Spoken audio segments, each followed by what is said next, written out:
દશાંશ સંખ્યાઓ. આ પ્રકરણમાં આપણે લંબાઈના વિવિધ એકમો વચ્ચેના સંબંધની વાત કરીશું. કયા કયા એકમો? Millimetre, centimetre, metre, kilometre. આ બધા એકમોની વચ્ચે કેવો સંબંધ છે તે યાદ રાખવાનું છે, કારણ કે એના ઉપરથી તમને દાખલા પૂછાવાના છે. સૌથી પહેલાં નાનામાં નાના એકમ વિશે આપણે વાત કરીએ. મિલીમીટર.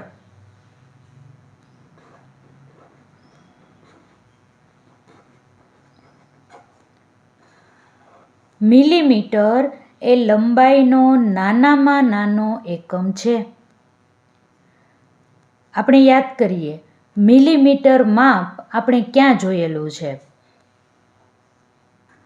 ફૂટપટ્ટીમાં 0 થી 1ની વચ્ચે 10 કાપા આવે છે.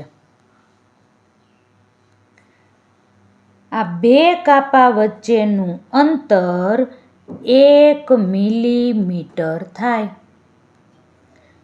તો વિચાર કરો, 0 થી 1 સેન્ટીમીટરની લંબાઈમાં કેટલા મીમી આવતા હશે?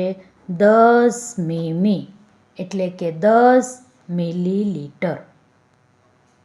હવે તમને એવું થાય, આ મિલીમીટર એકમનો ઉપયોગ ક્યાં થતો હશે?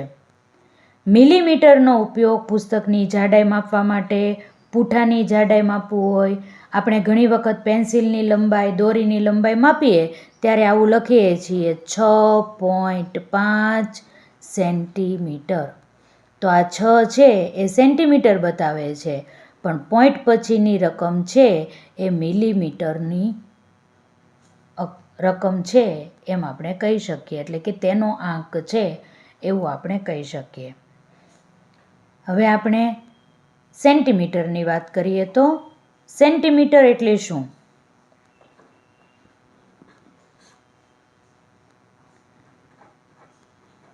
દસ મિલી એટલે 1 સેન્ટીમીટર. આપણને એમ ખબર છે કે 1 સેન્ટીમીટર બરાબર 1/100 મીટર પણ આપણે કહીએ છીએ, કારણ કે 1 મીટર એટલે 100 સેન્ટીમીટર થાય ને. એટલે સેન્ટીમીટરનો ઉપયોગ ક્યાં થાય? સેન્ટીમીટરનો ઉપયોગ પુસ્તકની લંબાઈ માપવા માટે, કંપાસ પેટીની લંબાઈ માપવા માટે થાય છે. એક વસ્તુ ખાસ યાદ રાખવાની છે તમારે કે 30 સેન્ટીમીટર બરાબર 1 ફૂટ થાય. પરીક્ષામાં તમને પૂછાઈ શકે 1 ફૂટ એટલે કેટલા સેન્ટીમીટર? 30 સેન્ટીમીટરે 1 ફૂટ થાય. હવે વાત કરીએ આપણે મીટરની. મીટર એટલે શું? મીટર છે એ લંબાઈનો પ્રમાણભૂત એકમ છે. 100 સેન્ટીમીટર એટલે 1 મીટર થાય. આ આપણને ખબર જ છે. કાપડની લંબાઈ માપવી હોય, ઓરડાની લંબાઈ માપવી હોય, કે કોઈ પણ વસ્તુ આપણે માપન કરવું હોય એટલે આપણે મોટા ભાગે મીટરમાં જ માપન કરીએ છીએ. એક નવી વસ્તુ યાદ રાખો, 90 સેન્ટીમીટર એટલે 1 વાર થાય. 90 સેન્ટીમીટર એટલે 1 વાર. વાર એટલે રવિવાર, સોમવાર, મંગળવાર, ઈવડાઈ વાર નહીં. વાર પણ લંબાઈનો જ એકમ છે. 90 સેન્ટીમીટરે 1 વાર થાય. તો હવે આપણે 90 સેન્ટીમીટરને 3 ફૂટે કહી શકીએ ને. જો 30 સેન્ટીમીટરે 1 ફૂટ હોય તો 30 + 30 + 30 90, તો 3 ફૂટ થાય ને. તો આપણે 1 વાર એટલે 3 ફૂટ પણ કહી શકીએ અને 90 સેન્ટીમીટર પણ કહી શકીએ. તમને આવું પરીક્ષામાં પૂછાઈ શકે. હવે વાત કરીએ આપણે કિલોમીટરની. કિલોમીટર. કિલોમીટર છે એ લંબાઈનો સૌથી મોટામાં મોટો એકમ છે. આપણને ખબર છે કિલો હોય એટલે આપણે 1000ને યાદ કરીએ છીએ. કેમ? કારણ કે કિલોનો અર્થ એવો થાય છે કે 1000 ગણું મોટું. આપણે બે શહેર વચ્ચેનું અંતર માપવું હોય અથવા તો કોઈ એક શહેરથી બીજા શહેર આપણે જઈએ તો આપણે મીટરમાં અંતર નથી બોલતા. 200 કિલોમીટર દૂર છે, 300 કિલોમીટર દૂર છે, 60 કિલોમીટર દૂર આવેલું છે, એવી રીતે આપણે બોલીએ છીએ. મીટરમાં આપણે બોલતા નથી. કિલોમીટર છે એ સૌથી મોટો એકમ છે લંબાઈનો, એ તમારે યાદ રાખવાનું છે. દાખલા ગણવા માટેની શોર્ટકટ કી તમારે યાદ રાખવાની છે. હું તમને કહું એટલું યાદ રાખશો એટલે તમારે આ દાખલા સંપૂર્ણપણે પૂરેપૂરા સાચા તમે ગણી શકશો. નહીંતર તમે નક્કી નહીં કરી શકો કે તમારે કેટલા વડે ભાગવાનું છે કે કેટલા વડે ગુણવાનું છે. ચાલો જોઈએ. સૌથી નાનામાં નાનો એકમ કયો આપણે કીધો તો મિલીમીટર. બરાબર છે. આ મિલીમીટરને મારે સેન્ટીમીટરમાં ફેરવવાનું છે. તો આ બંને વચ્ચેનો સંબંધ કયો હતો? 10 કાપાનો. હમણાં મેં તમને કહ્યું એમ. તો તમારે મિલીમીટરને સેન્ટીમીટરમાં ફેરવવું હોય તો 10 વડે ભાગવું પડે. હવે શું કરવાનું છે? સેન્ટીમીટરને તમારે મીટરમાં ફેરવવું છે તો તમારે સેન્ટીમીટર અને મીટર વચ્ચેનો સંબંધ કયો છે? 100નો. 100 સેન્ટીમીટર 1 મીટર થાય. તેથી સેન્ટીમીટરને મીટરમાં ફેરવવા માટે તમારે 100 વડે ભાગવું પડે. હજી આગળ જોઈએ તો મીટરને હવે તમારે કિલોમીટરમાં ફેરવવું છે. તો પછી મીટર અને કિલોમીટરની વચ્ચે 1000નો સંબંધ છે. તેથી 1000 વડે તમારે ભાગવું પડે. આ તો તમને ખબર પડી ગઈ. પણ તમને એવું કીધું હોય કે સેન્ટીમીટરમાંથી સીધું તમારે કિલોમીટરમાં ફેરવવું છે. તો કેટલા વડે ભાગશો?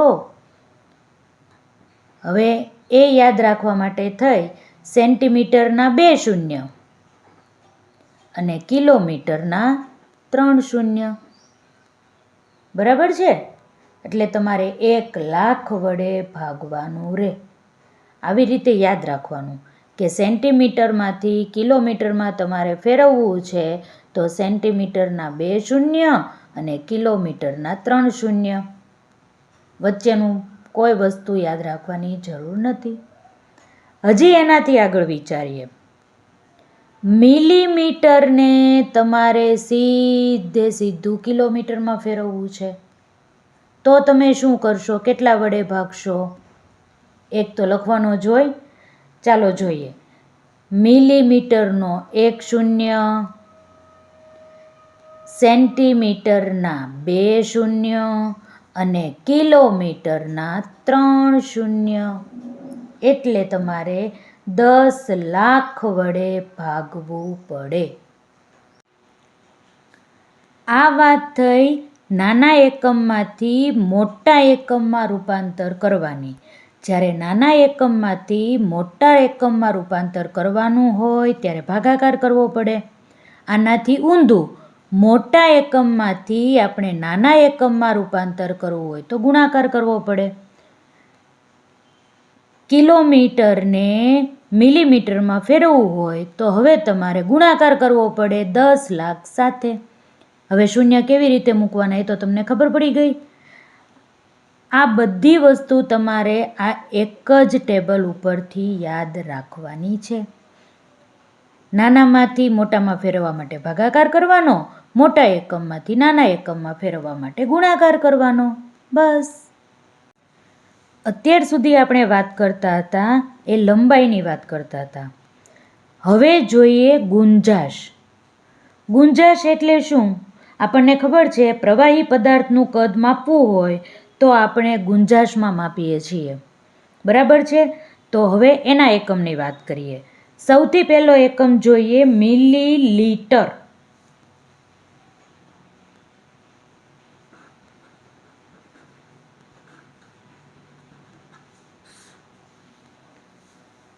એક લીટરના 1000 ભાગ પાડીએ ત્યારે મળે એવા દરેક ભાગને મિલીલીટર કહેવામાં આવે છે. આપણે તેને મિલી કહીએ છીએ. ml આવું તમે ઘણી વખત માપ જોયેલું હશે, સાંભળેલું હશે. 10 ml ને 50 ml ને 100 ml ને એને મિલીલીટર કહેવાય. બરાબર છે. કેટલામો ભાગ? 1000મો ભાગ. 1 લીટરનો 1000મો ભાગ. તો આપણે શું લખી શકીએ? 1 મિલીલીટર બરાબર 1/1000 લીટર. આવું આપણે કહી શકીએ. આપણને એમ થાય આ મિલીલીટરનો ઉપયોગ આપણે ક્યાં કરતા હશું? નાના બાળકોને દવા પાઈએ, એની જે બોટલનું ઢાંકણું હોય ને એમાં કાપા કરેલા હોય. 10 ml, 5 ml, 15 ml. આ જે ml છે ને એ મિલીલીટર છે. દવા છે એ પ્રવાહી દવા હોય, સિરપ હોય, શરદી થઈ હોય ત્યારે જે બોટલમાં સિરપ ભર્યું હોય એ 5 ml, 10 ml આપણે જે બાળકોને પાઈએ છીએ એ હકીકતમાં મિલીલીટર છે. હવે વાત કરીએ લીટરની. 1000 મિલીલીટર ભેગા થાય ત્યારે 1 લીટર બને.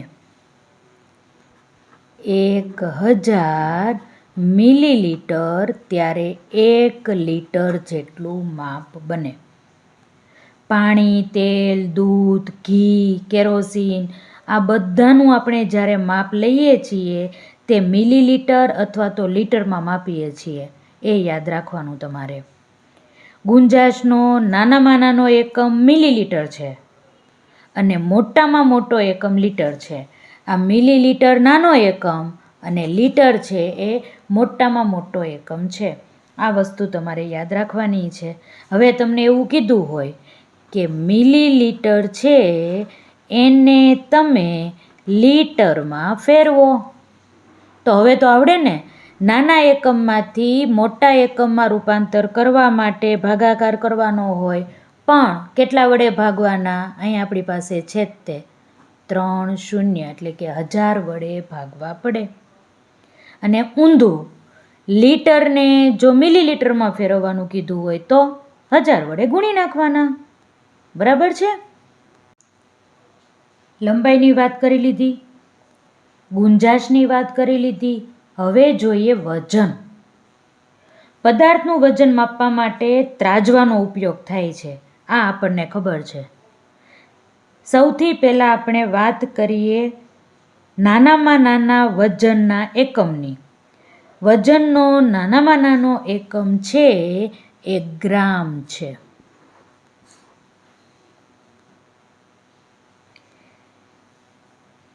એક ગ્રામ એટલે 1/1000 કિલોગ્રામ. આ આપણને ખબર છે. કરિયાણાની દુકાનમાં આપણે કોઈ વસ્તુ લેવા જઈએ અને ત્યારે કિંમતી વસ્તુ એટલે કે તજ, લવિંગ, એલચી કે એવું કંઈ આપણે લેવું હોય તો એ આપણે 500 ગ્રામ કે કિલોમાં કે એવી રીતે નથી લેતા. 5 ગ્રામ, 10 ગ્રામ, 100 ગ્રામ, 150 ગ્રામ, 200 ગ્રામ આવી રીતે લઈએ છીએ. બરાબર.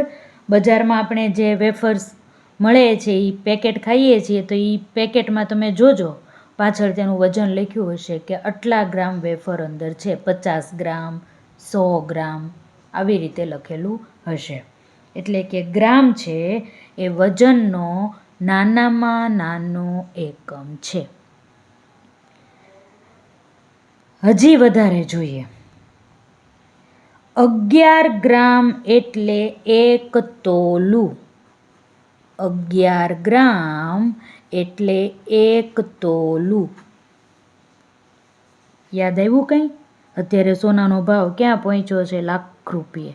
લાખની ઉપર જતો રહ્યો. બરાબર. તો હવે તમને ખબર પડી હશે કે તોલું શબ્દ આપણે ક્યાં વાપરીએ છીએ. કિંમતી વસ્તુ હોય તેનું વજન કરવા માટે આપણે તોલું માપન વાપરીએ છીએ.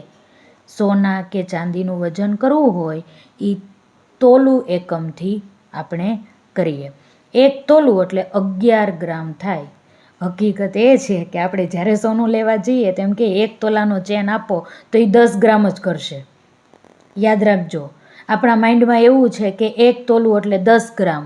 હકીકત એ છે કે 1 તોલું એટલે 11 ગ્રામ. હવે વાત કરીએ કિલોગ્રામની.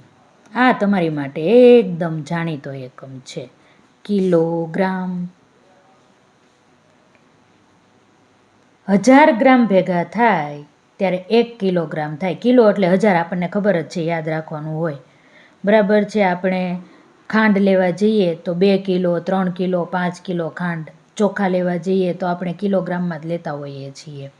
આગળ વાત કરીએ તો મણ કોને કહેવાય, ચાલો એ જોઈએ. આ અગત્યનું છે.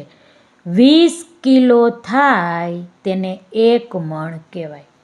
આપણે ઘઉં લાવીએ ને એ કિલોમાં ન લાવીએ, ઘઉં લાવીએ એ મણમાં લાવીએ. બરાબર છે. તો એટલું યાદ રાખવાનું, 20 કિલોગ્રામ એટલે 1 મણ. ઓકે. હજી એનાથી વધારે આગળ જઈએ, ક્વિન્ટલ.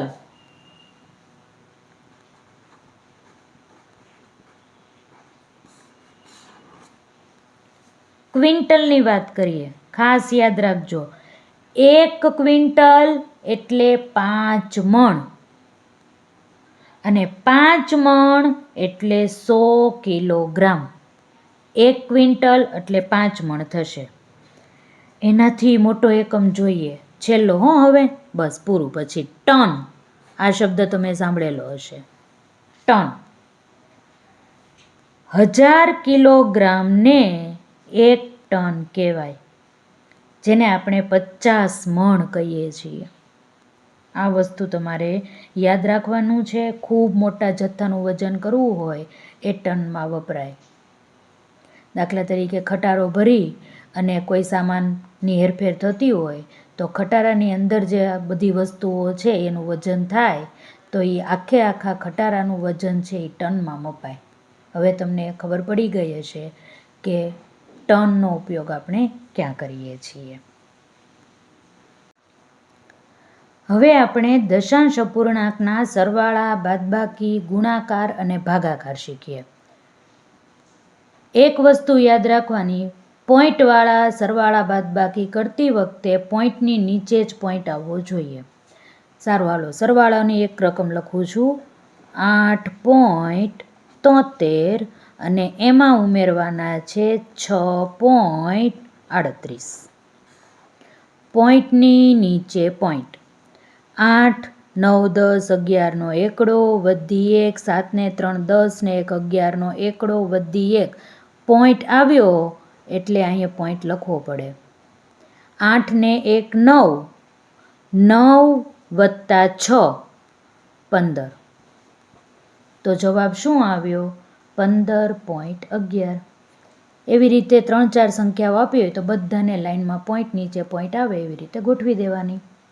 હવે એક ઉદાહરણ બાદબાકીનું જોઈએ. 29.08 માંથી આપણે બાદ કરીએ 10.09. 10 માંથી 9 નહીં જાય, 10 લેશું એટલે અહીંયા 9 થઈ જશે. 10 ને 8, 18, 18 માંથી 9 જાય તો 9. 9 ના 9, પોઈન્ટનો પોઈન્ટ.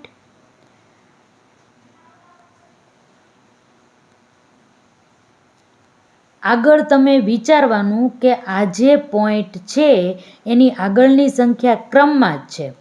તો અહીંયા આપણે 10 લેવો પડ્યો હતો, કારણ કે એક ઓછો કરવા માટે આપણે 9 કર્યા છે, તેથી અહીં પહેલાં આપણે 8 કરવા પડશે.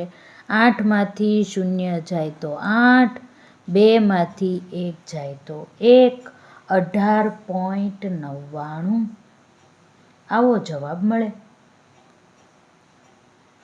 હવે વાત કરીએ ગુણાકારની. ગુણાકારમાં શું કરવાનું?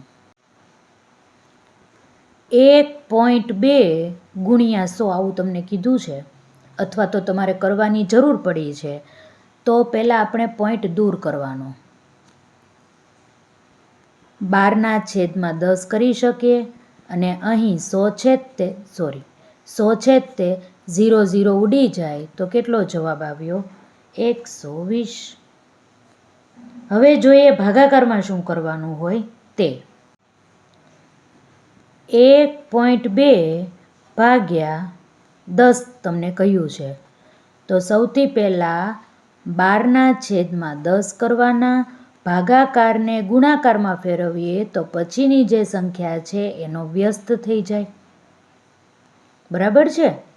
તો હવે 12 એકા 12 અને 10 ગુણ્યા 10 એટલે 100.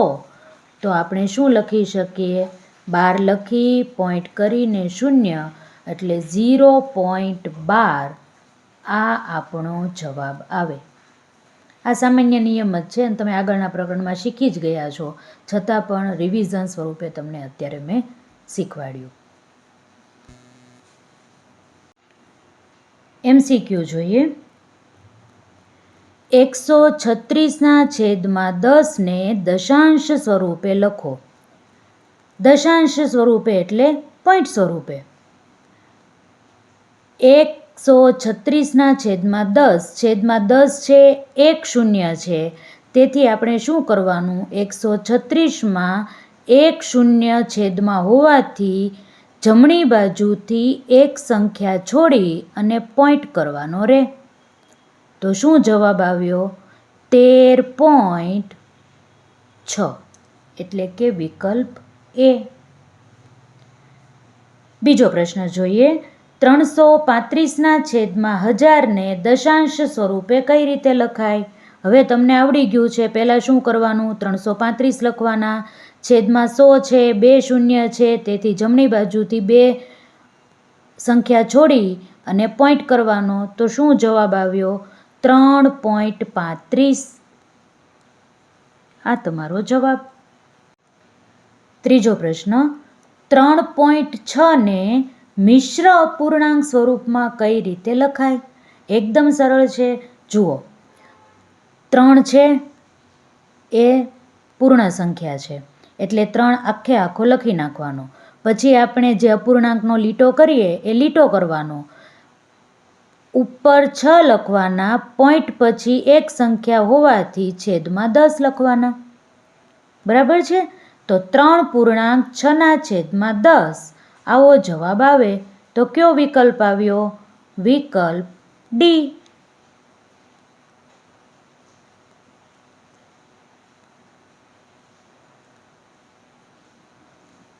ચોથો પ્રશ્ન. 15.05 ને મિશ્ર અપૂર્ણાંક સ્વરૂપમાં કઈ રીતે લખી શકાય? હવે તમને આવડી ગયું છે. પહેલા 15 લખ્યા, પછી શું કરવાનું? 0.5. 0.5 એટલે 5 અને પોઈન્ટ પછી 2 સંખ્યા છે, તો મારે શું લખવું પડે? 100. હવે તમે જુઓ, એવો કોઈ ઓપ્શન છે નહીં, તો આપણે છેદ ઉડાડવાના. 5 એકા 5, 20, 50, 100. તો શું આવ્યું? 15.1/20. તો વિકલ્પ ડી છે એ સાચો છે. આવડી ગયું? પાંચમો પ્રશ્ન જોઈએ. 13.3/5 નું દશાંશ સ્વરૂપ શું થાય? આવું આપણને કહ્યું છે. ચાલો જોઈએ. આ તો એકદમ સરળ છે. હવે તો તમને ટ્રીક આવડી ગઈ છે. ક્યાં લખવું? અહીંયા લખું. 13/3/5 કેવું સ્વરૂપ લખવાનું છે? દશાંશ સ્વરૂપ. તો 5ની સાથે 2 ગુણું તો 10 થઈ જશે. 5 દુ 10. છેદમાં 2 વડે ગુણું તો મારે અંશમાં પણ 2 વડે ગુણવું પડે. તો સંખ્યા કેવી મળશે? 13/13 દુ 6, 5 દુ 10. આવું આપણને મળ્યું. અને હજી આને પણ પોઈન્ટ સ્વરૂપે આપણે લખવા પડે. તો કેવી રીતે લખશું? 13. ક્યાં લખું? આમ નામ કહી દઉં. 13.6. તો કયો વિકલ્પ આવ્યો? બી. જુઓ, 13.6 છે તો 13 પૂર્ણાંક 6/10 લખી શકીએ. જુઓ, આ જ આપણો જવાબ છે. આને આવી રીતે લખ્યો અને આ જ આપણો જવાબ છે. તેથી વિકલ્પ આવશે બી, 13.6. છઠ્ઠો પ્રશ્ન, નીચેનામાંથી સૌથી મોટી સંખ્યા કઈ છે? પોઈન્ટની ડાબી બાજુની સંખ્યા હોય ને એ વધારામાં વધારે હોય ને એ મોટી સંખ્યા કહેવાય. હવે જોઈએ, પોઈન્ટની પહેલાં માત્ર 5 છે, પોઈન્ટની પહેલાં 5009 છે, પોઈન્ટની પહેલાં 5009 છે, પોઈન્ટની પહેલાં 509 છે, એટલે આ બે તો નાની સંખ્યા છે. આ બેમાં કોણ મોટું? 5009.99 કે 5009.92? હવે 5009 તો બેયમાં છે, તો હવે શું કરવાનું? પોઈન્ટ પછીની સંખ્યા જોવાની. તો પોઈન્ટ પછી 99 અને 92 બંનેમાં મોટા કોણ? 99. તેથી વિકલ્પ આવશે બી. સૌથી પહેલાં પોઈન્ટની ડાબી બાજુની સંખ્યા જોવાની, જો એ સરખી હોય તો પોઈન્ટની પછીની સંખ્યા જોવાની. 7મો પ્રશ્ન જોઈએ, નીચેનામાંથી કઈ સંખ્યા સૌથી નાની છે? ચાલો જોઈએ. પોઈન્ટની ડાબી બાજુ જોઈએ, બધે 7 છે. ઓકે, હવે પોઈન્ટ પછી જોઈએ 66, 600, 666 અને 066. હવે વિચાર કરો કે પોઈન્ટ પછીની જે સંખ્યા છે એમાં 066 નાની છે, તેથી વિકલ્પ ડી છે એ સાચો જવાબ છે. 8મો પ્રશ્ન, નીચેનામાંથી સૌથી મોટી સંખ્યા કઈ છે? ચાલો જોઈએ. 999, 999, 999, 909. તો આ નથી, એ ફાઇનલ થઈ ગયું. હવે 3 જોવાના છે, 0.99, 0.91 ને 0. મોટી સંખ્યા કઈ કહેવાય 3માંથી? 99 વાળી. તેથી વિકલ્પ આવશે એ 999.99. નીચેનામાંથી કઈ સંખ્યા સૌથી મોટી છે? હવે જોઈએ. 3 3 3 3 બધામાં છે. 0 6 6 0 0 6 0 0 0 6. મોટી કઈ છે? એટલે 3.6 આવશે. કેમ? અહીંયા 6ની આગળ 1 શૂન્ય છે એટલે નાની થઈ ગઈ, 6ની આગળ 2 શૂન્ય છે એ પણ નાની થઈ ગઈ, 6ની આગળ 3 શૂન્ય છે એટલે જેટલા શૂન્ય આગળ હોય એટલી સંખ્યા નાની થતી જાય. 3.6 છે એ મોટી સંખ્યા છે.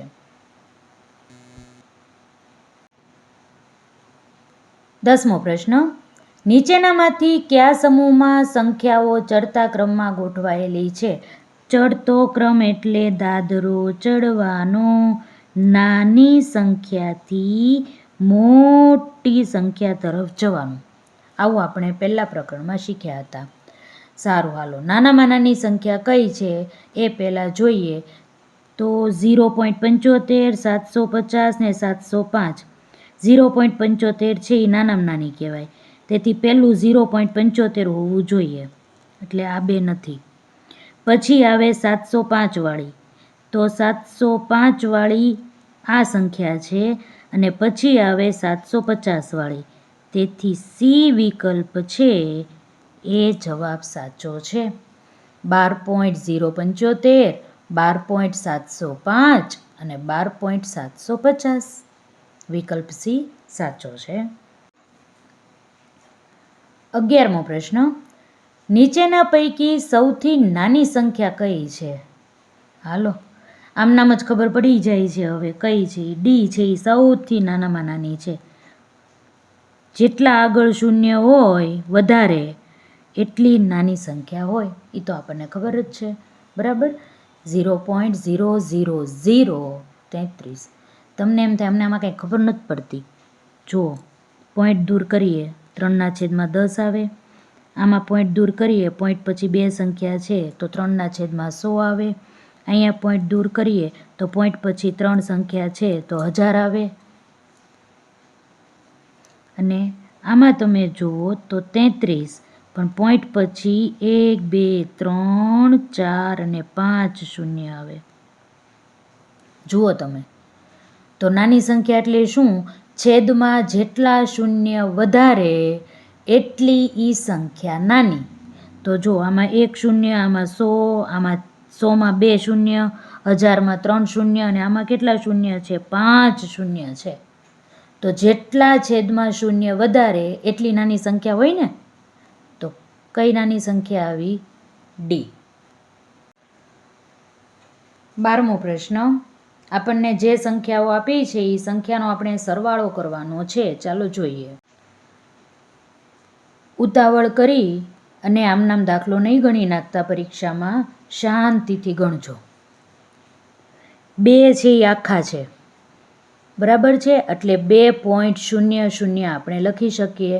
પછી આવ્યા 0.2, પોઈન્ટની નીચે પોઈન્ટ કરીએ 0.2. પછી આવ્યા 0.02 અને પછી આવ્યા 0.22. ખાસ યાદ રાખવાનું, જે પૂરેપૂરી સંખ્યા છે એ કરી પછી પોઈન્ટ કરીને પાછળ શૂન્ય લગાડવાના.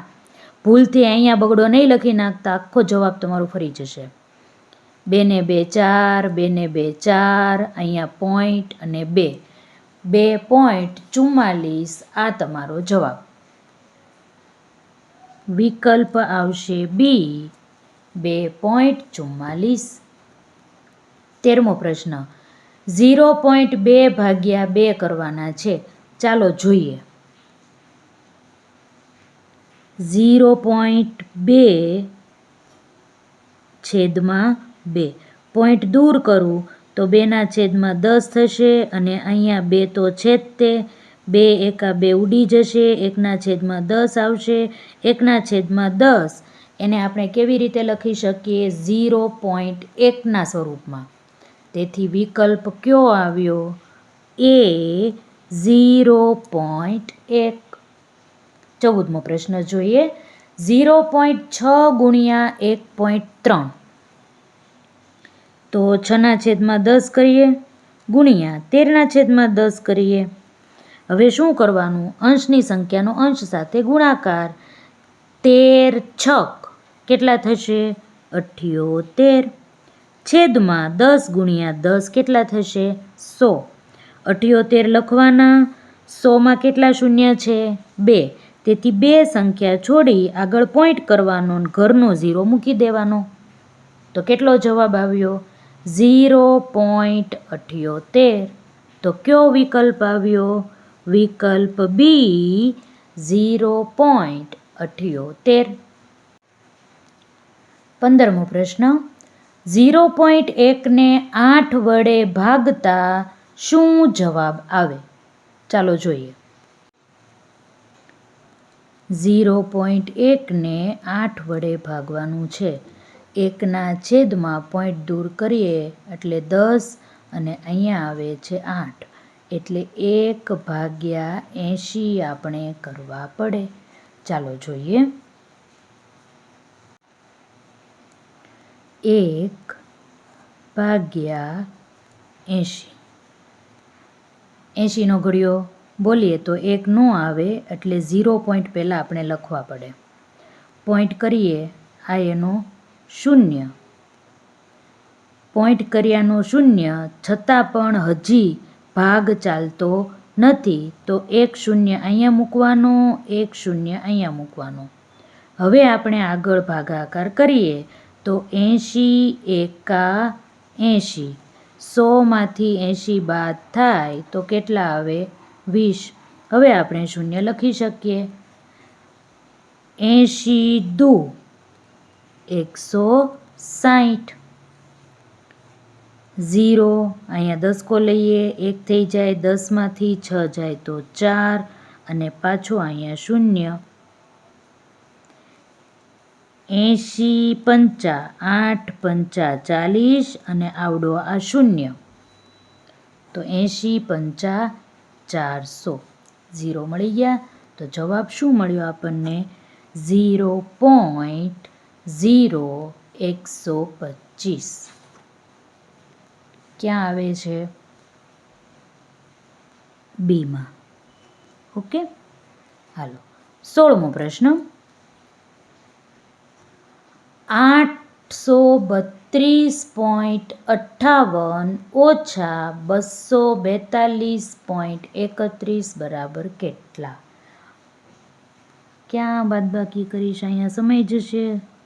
નાના કાગળમાં કરવો. 1 મિનિટ.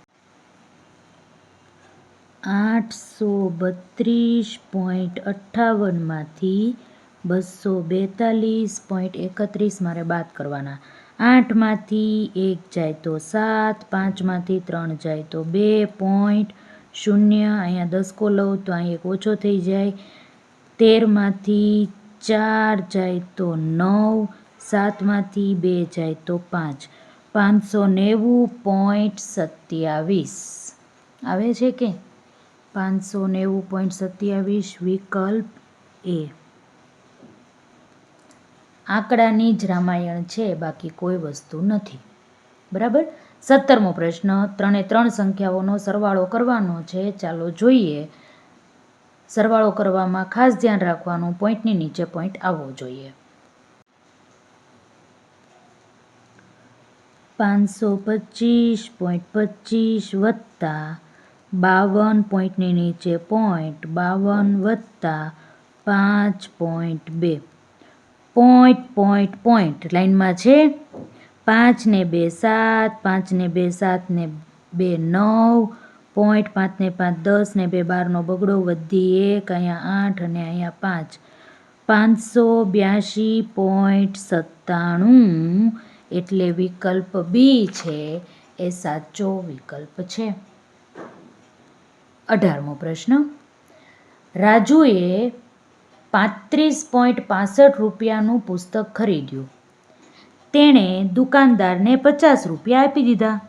તો દુકાનદાર પાસેથી રાજુએ કેટલા રૂપિયા પાછા મેળવ્યા? બાદબાકી કરવાની છે. બરાબર. ટોટલ રૂપિયા 50 આપ્યા અને વસ્તુ કેટલાની હતી? પુસ્તક કેટલાનું હતું? 35.65નું. એટલે તમે દુકાને ગયા હોય ને એવી કલ્પના કરવાની. પુસ્તક હતું 50 રૂપિયાનું.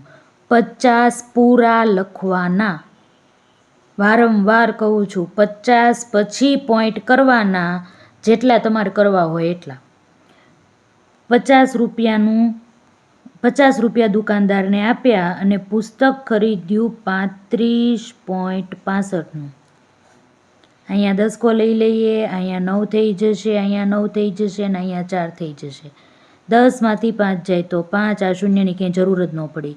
9માંથી 6 જાય તો 3, અહીંયા પોઈન્ટ. 9માંથી 5 જાય તો 4, 4માંથી 3 જાય તો 1, 14.35. કયો વિકલ્પ આવ્યો? એ. 19મો પ્રશ્ન, 5.394માં 4ની સ્થાન કિંમત લખો. હવે આ આપણે ઘણી વખત કર્યું. 4ની સ્થાન કિંમત 4 ક્યાં છે? એકમની જગ્યાએ છે. એકમ હોય તો છેદમાં 1 જ આવે, બાકી કાંઈ ન આવે. તેથી વિકલ્પ આવશે ડી. સોરી, અહીંયા પોઈન્ટ છે. આ નહીં આવે. 5.394 એટલે 4 કરવાના અને છેદમાં પોઈન્ટ પછી કેટલી સંખ્યા છે?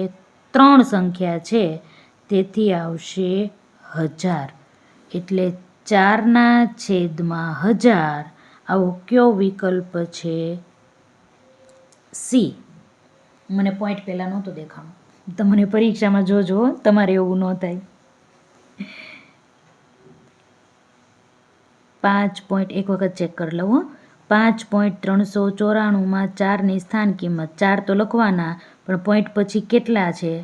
3 છે, એટલે 1000 બરાબર જ છે. ચાલો, ભૂલ ન થાય તમારે. આ તો મારાથી ભૂલ થઈ ગઈ. થઈ જાય. માણસ માત્ર ભૂલને પાત્ર. ચાલો, 20મો પ્રશ્ન, 3 લિટર 5 મિલીલીટરને દશાંશમાં કેવી રીતે લખાય? આ તો એકદમ સહેલું છે. ચાલો જોઈએ. 3 લિટર પૂરા છે એટલે 3 પોઈન્ટ તો આવશે જ તે. 5 મિલીલીટર છે. મિલીલીટર અને લીટર વચ્ચેનો સંબંધ મેં તમને યાદ કરાવ્યો તો 1000 વાળો છે. બરાબર છે? તો 5ના છેદમાં આપણે 1000 કરવું પડે અને 5ના છેદમાં 1000 કરીએ તો 5ની આગળ 2 શૂન્ય લખવા પડે. એટલે 3.005 વિકલ્પ ડી છે એ સાચો છે. 21મો પ્રશ્ન 0.7625 કઈ બે સંખ્યાની વચ્ચે આવે? 7625 છે એટલે કે 4 અંકો આપણને આપેલા છે. પોઈન્ટ પછીના 4 અંકો છે. જોઈએ. આ નહીં આવે, 2 અંકોય નહીં આવે, 2 અંકોય નહીં આવે. 625 એટલે કે આ 7600 અને આ 7600 ને પોઈન્ટ પછી આપણે એક એક શૂન્ય વધારી શકીએ ને. જુઓ તો 7600 અને 7630 આની વચ્ચે તમને મળી જશે 7625. 600 થી 630ની વચ્ચે મળશે ને. આપણને ખબર છે પોઈન્ટ હોય પછી આપણે ગમે એટલા શૂન્ય લખી શકીએ.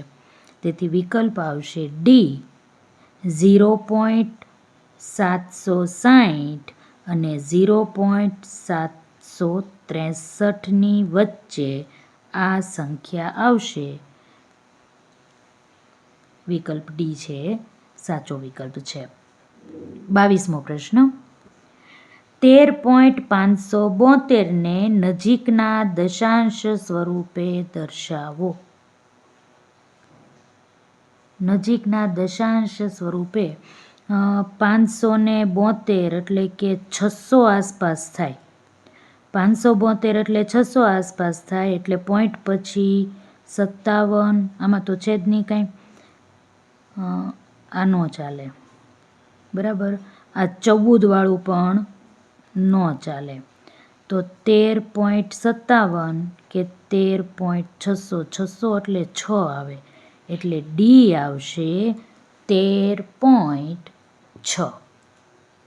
નજીકના બતાવવાનું કીધું છે ને એટલે 572 એ 600ની નજીક હોય, 57ની નજીક, 570ની નજીક ના હોય. બરાબર.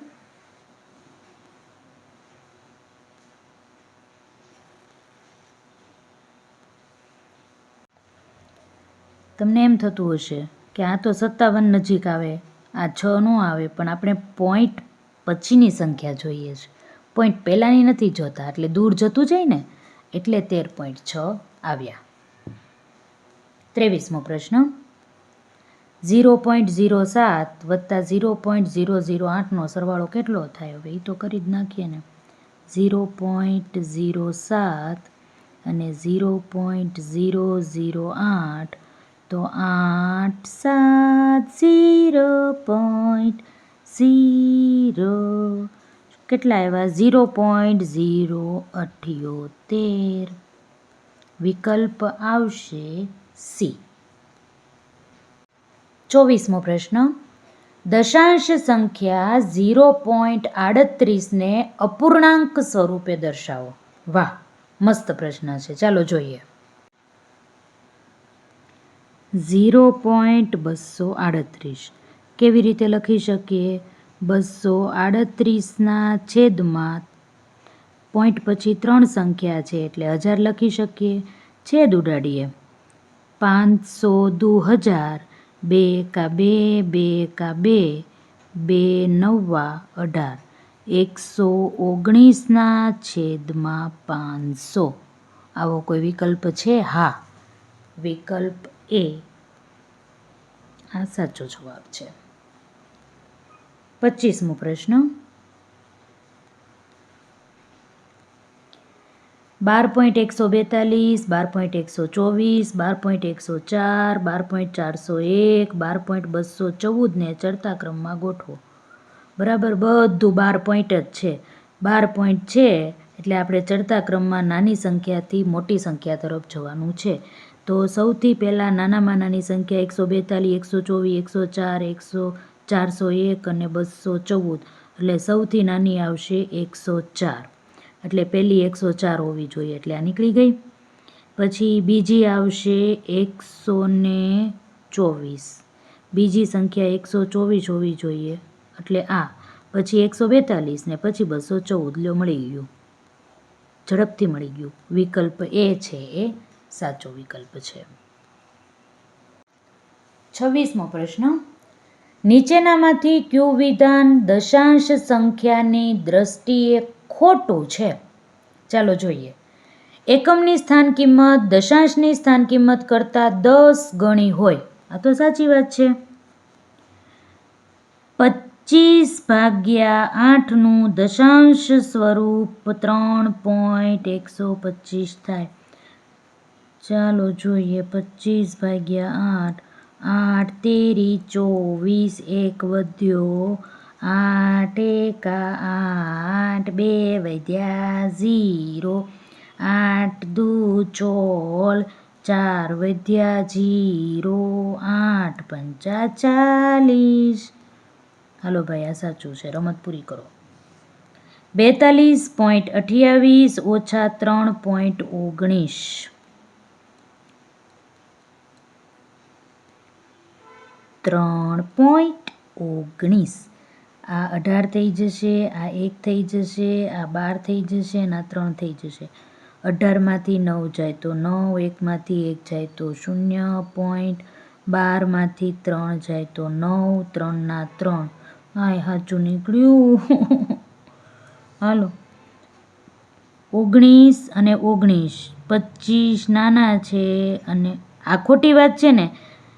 19.25 મોટા કહેવાય અને 19.053 નાના કહેવાય. આ છેલ્લું વિધાન હતું ને એ ખોટું હતું.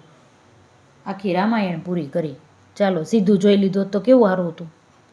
પછીનો પ્રશ્ન, 27મો પ્રશ્ન, 46.8 મેળવવા માટે 38.28માં કેટલા ઉમેરવા જોઈએ? હકીકત એ છે કે આપણે બેની બાદબાકી કરવાની છે. બાદબાકી કરીએ એટલે આપણને ખબર પડી જાય કેટલા ઉમેરવા જોઈએ એમ. ચાલો બાદબાકી કરીશું. ક્યાં કરશું? 46.8 ઓછા 38.28. અહીંયા શૂન્ય ઘરનો મૂકી શકીએ. અહીંયા 10 થઈ જશે અને અહીંયા 7 થઈ જશે. 10માંથી 8 જાય તો 2, 7માંથી 2 જાય તો 5, પછી પોઈન્ટ આવ્યો. અહીંયા 16 થઈ જશે અને અહીંયા 3 થઈ જશે. એટલે 16માંથી 8 જાય તો 8. 8.52 આવો જવાબ આવે છે. હા, એટલે આપણે 46.8 મેળવવા માટે 38.28માં આટલા ઉમેરશું ત્યારે આપણને આ જવાબ મળી જશે. આ બંનેનો સરવાળો કરતાં આ મળશે. 28મો પ્રશ્ન, સરવાળો કરવાનો છે. ચાલો જોઈએ.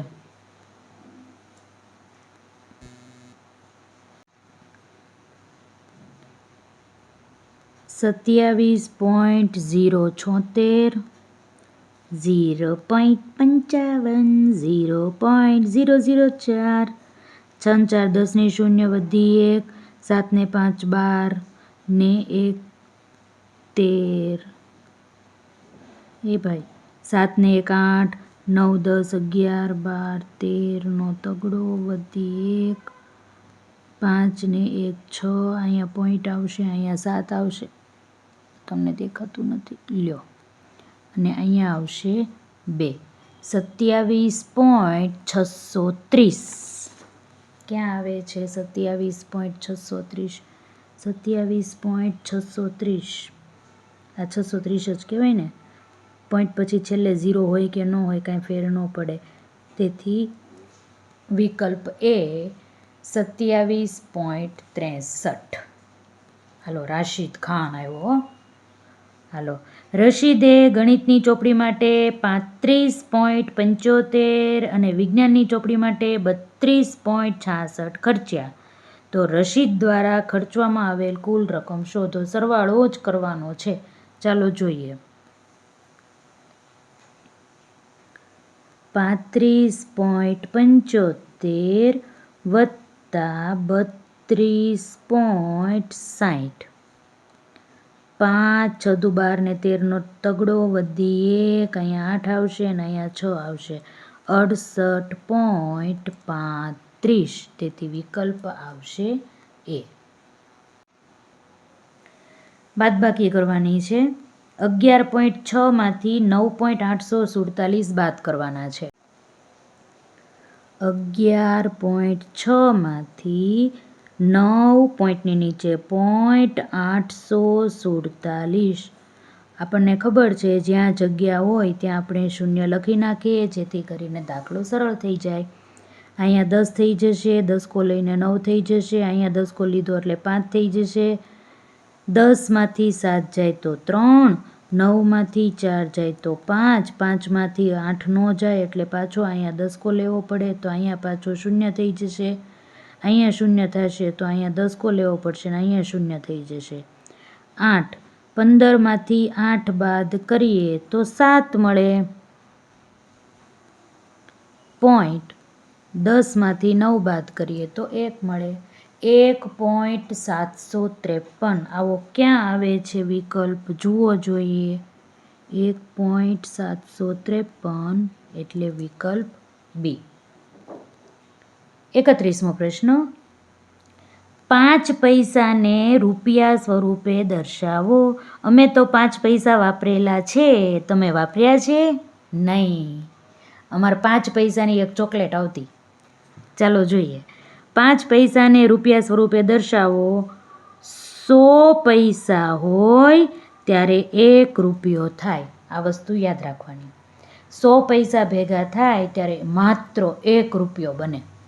તો આપણે શું કરવું પડે? પૈસાને રૂપિયામાં ફેરવવા માટે આ 5 છે ને એને આપણે 100 વડે ભાગવા પડે. તો 5/100 એટલે 5 લખી, 2 શૂન્ય છે એટલે અહીંયા શૂન્ય કરીને અહીંયા 0 કરવો પડે. 0.05 એટલે ડી વિકલ્પ છે એ સાચો છે. 32મો પ્રશ્ન.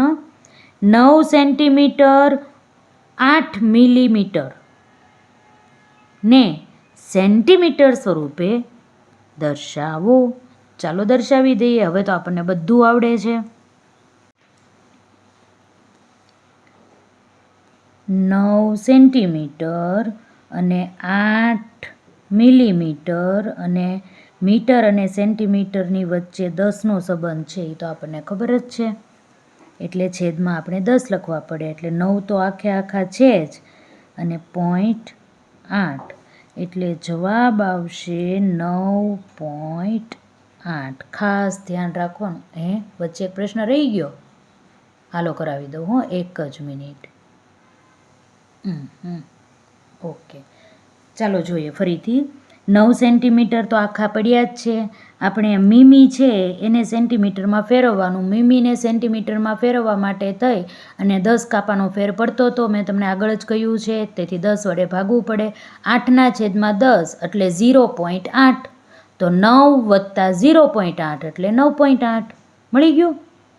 સારું, હાલો હવે આપણે ઉપરનો પ્રશ્ન એક છોડી દીધો છે એ જોઈએ. રહી ગયો. 70 કિલોમીટર અને 5 મીટરને કિલોમીટર સ્વરૂપે દર્શાવો. હવે તો તમને આવડી જ જશે. સારું, હાલો જોઈએ. 70 તો કિલોમીટરમાં છે જ, એ આખે આખા પડ્યા છે, ભલે પડ્યા. પણ 5 મીટરને આપણે કિલોમીટરમાં ફેરવવા પડે. હવે મીટરને કિલોમીટરમાં ફેરવવા માટે 1000નો સંબંધ. મીટર નાનો એકમ છે, કિલોમીટર મોટો એકમ છે. નાની સંખ્યાને મોટી સંખ્યામાં ફેરવવા માટે ભાગાકાર કરવો પડે. તો 5 મીટરને કિલોમીટરમાં ફેરવવા માટે 1000 વડે ભાગવું પડશે, કારણ કે કિલો એટલે 1000 ગણું. તો 70 તો પડ્યા છે, આ 5 મીટરને મારે 1000 વડે ભાગવા પડે. ભાગી નાખ્યા તો કેવી રીતે લખી શકશું? 5, 3 શૂન્ય છે એટલે આ 1, આ 2, આ 3 શૂન્ય પછી મારે પોઈન્ટ આવે તો 0.005 મને મળ્યો. આ 0.005 અને 70 બેયનો સરવાળો કરીએ તો 70.005 ક્યાં આવે છે? 70.005 વિકલ્પ ડી. ડી વિકલ્પ છે એ સાચો વિકલ્પ છે. 34મો પ્રશ્ન. આકાશે 10 કિલોગ્રામની શાકભાજી ખરીદી. સરસ, લ્યો. ઓલા ડુંગળી બટેટા હશે. હા, એ જ છે. આ ચોપડીનો જ દાખલો છે. તેમાં તેણે 3 કિલોગ્રામ 500 ગ્રામ ડુંગળી, 2 કિલોગ્રામ 75 ગ્રામ ટમેટા અને બાકીના બટાકા ખરીદ્યા. તો ખરીદેલા બટાકાનું વજન કેટલું હશે? ચાલો જોઈએ. 10 કિલોગ્રામ શાકભાજી લીધી હતી, ભલે લીધી, એક બાજુ પડી રહી. આપણે પહેલાં જોઈએ ડુંગળી કેટલી છે, 3 કિલો અને 500 ગ્રામ, આવી રીતે લખી શકીએ. ટમેટાં કેટલા છે, 2 કિલો અને 75 ગ્રામ, એટલે 0.75. અહીંયા ખાસ ધ્યાન રાખજો, 750 નહીં કરી નાખતા, 75 ગ્રામ કીધું છે એટલે 0.75 કરવું પડે. અને બાકીના બટેટા ભલે ખરીદ્યા 5, 7, 5, 5, એટલે આ ડુંગળી, આ ટમેટાં, આ બધાનું કુલ વજન થયું 5.75. અને હવે આપણે ટોટલ શાકભાજી જે છે એમાંથી એની બાદબાકી કરશું. 10 કિલોગ્રામ પૂરા છે, મેં ઘણી વખત કીધું છે, એ આખા લઈ લેવાના અને પછી જેટલા જરૂર હોય એટલા આપણે શૂન્ય મૂકી શકીએ પોઈન્ટ પછી. તો 10 કિલોમાંથી આપણે જે ટોટલ મળ્યો એ આપણે બાદ કરીએ. તો અહીંયા 10 થશે, આ 10 થશે, આ 9 થશે, 9 થશે, આ 9 થશે અને આ 0 થશે. 10માંથી 5 જાય તો 5, 9માંથી 7 જાય તો 2, 9માંથી 5 જાય તો 4 પોઈન્ટ, 9માંથી 5 જાય તો 4, 4.425 ગ્રામ, એટલે કે 4 કિલો અને 425 ગ્રામ બટેટા થયા. ચાલો જોઈએ 4.425 ક્યાં મળે છે? વિકલ્પ મળે છે સી, 4.425 કિલોગ્રામ. 35મો પ્રશ્ન, ટીના પાસે 20 મીટર 5 સેન્ટીમીટર લાંબી દોરી હતી. તેમાંથી તેણે 4 મીટર અને 50 સેન્ટીમીટરની દોરી કાપી લીધી. તો હવે તેની પાસે દોરીની લંબાઈ કેટલી હશે? ચાલો જોઈએ. યાદ રાખજો 20 મીટર ને 5 સેમી છે, 50 સેમી નથી. 5 એટલે છેલ્લો આંકડો 5 હોવો જોઈએ, આગળ 0 લગાડવો પડશે. ચાલો જોઈએ. 20.5 છે એટલે 0.5 લખવો પડે. દેખાય છે? ઓકે. એમાંથી 4.50 સેન્ટીમીટર એને કાપી નાખી, એને જરૂર પડી છે બિચારીને તો કાપી નાખી. 5માંથી 0 જાય તો 5, અહીંયા 10 કો લઈએ, અહીંયા 9 થઈ જાય ને અહીંયા 1 થઈ જાય. 10માંથી 5 જાય તો 5, 9માંથી 4 જાય તો 5, અહીંયા પોઈન્ટ છે હો ભાઈ, અને અહીંયા 1, 15.55. તો જવાબ આવ્યો સી, 15.55 મીટર. દોરી હવે બાકી રહી. ફરીથી યાદ કરાવી દઉં, 5 સેમીને 0.5 લખાય, 50 સેમીને 50 લખાય. ભૂલ ન કરતા, આ ભૂલ થાય ને એટલે જ આ દાખલો મૂકેલો છે.